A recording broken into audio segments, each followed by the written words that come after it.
जो कहते हैं इस देश में हम चंद्रशेखर आजाद, अशफाक उल्लाह खान, सरदार पटेल, नेताजी बोस, मिसाइल मैन अब्दुल कलाम को आदर्श मानते हैं। तो ऐसे नौजवानों से विशेषकर मेरी गुजारिश होगी कि आज आपके अंदर राजनीतिक चेतना का संचार होना चाहिए। आज आपको राजनीति पर चिंतन मंथन करना चाहिए।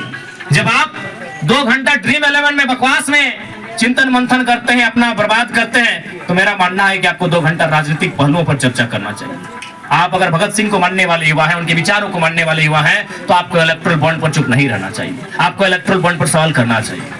यदि आप सच में भगत सिंह को मानने वाले युवा हैं तो इसलिए मुझे लगता है आज झारखंड की राजनीति ने करवट लिया है। मैं देश की नहीं कह सकता, लेकिन झारखंड की राजनीति ने करवट लिया है और आज झारखंड में एक साधारण सा लड़का अपने विचारों के बल पर आपके बीच एक एमपी प्रत्याशी के रूप में खड़ा है। अगर मेरी उम्र की बात सही जाए, अगर हमारे उम्र के तकाजे को ख्याल रखा जाए, तो शायद हम लोग मुखिया के प्रत्याशी के रूप में अभी अपने आप को ना माने कि भाई अभी उम्र ही क्या है। लेकिन आज परिस्थितियों ने, आज हालात ने, झारखंड की समस्याओं ने लड़ते लड़ते आज हमें इस योग्य बनाया कि आज हम एमपी में अपनी दावेदारी प्रस्तुत कर रहे हैं। और कर नहीं रहे हैं, दोनों दल में अकबकी छुटा हुआ। देखिएगा, सुबह झारखंड मुक्ति मोर्चा वाले आजसू की आलोचना नहीं करते हैं। जाइएगा उनके पेज को पढ़िएगा, उनका बेटा का, उनका भाई का, उनका चचा का, जरा महतो का चर्चा होता है।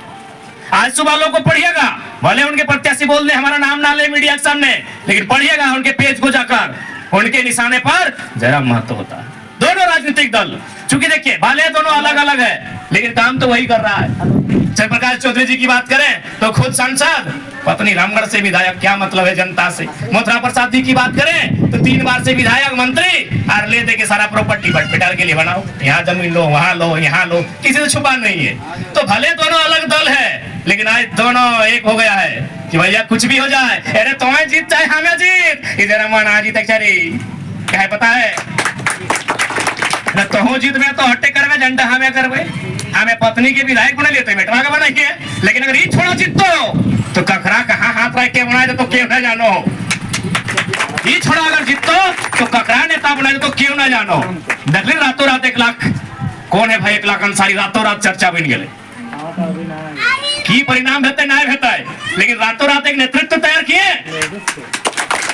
चुनाव में जीत होगा हार होगा मैंने नहीं है, देख रहे धनबाद की राजनीति में एक चेहरा अचानक सामने तो ला के रख दे, उसका नाम 1 लाख अंसारी है। तो इस बात के लोग को डर है कि तुम्हें जीत चाहे हमें जीत, कोई दिक्कत ना है। तुम्हें जीत में तोरो बात थोड़े घरे लोग विधायक बनतो, अरे बुड़बक जनता है दरी बिछे तो नारा लगे तो और जीतल बात फूल के गुलदस्ता दे तो एगो दूगो के ठिका उका दे देबे, बाकी के बोका बने।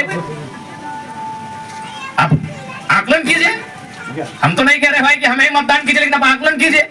आज उनके 15 साल के राजनीतिक करियर पर जाइए, मंत्रालय संभाल चुके हैं, जानिए उनकी प्रॉपर्टी को, जानिए उनके आचरण को, जानिए उनकी सोच को कि उनकी सोच क्या है। सबसे पहले बात युवाओं साहब जान लो, आज नारों से भारत विश्वगुरु नहीं बनेगा, न भारत महाशक्ति नारों से बनेगा।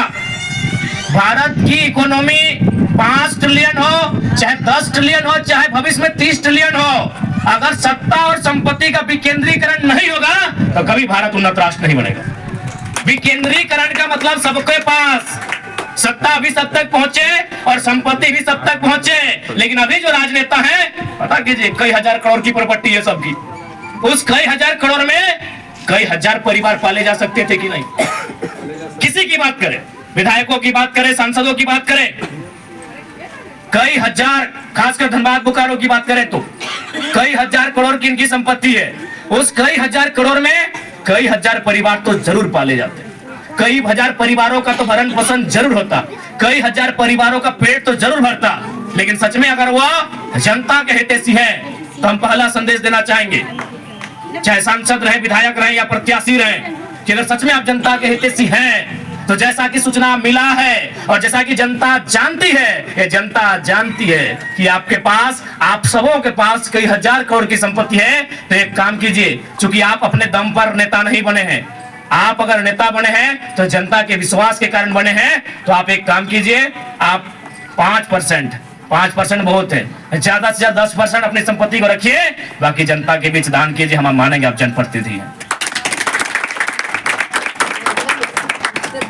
बिल्कुल, अगर एक नेता खाली त्याग करेगा ना जी, तो हम बोल दे रहे हैं कम से कम 10,000 परिवार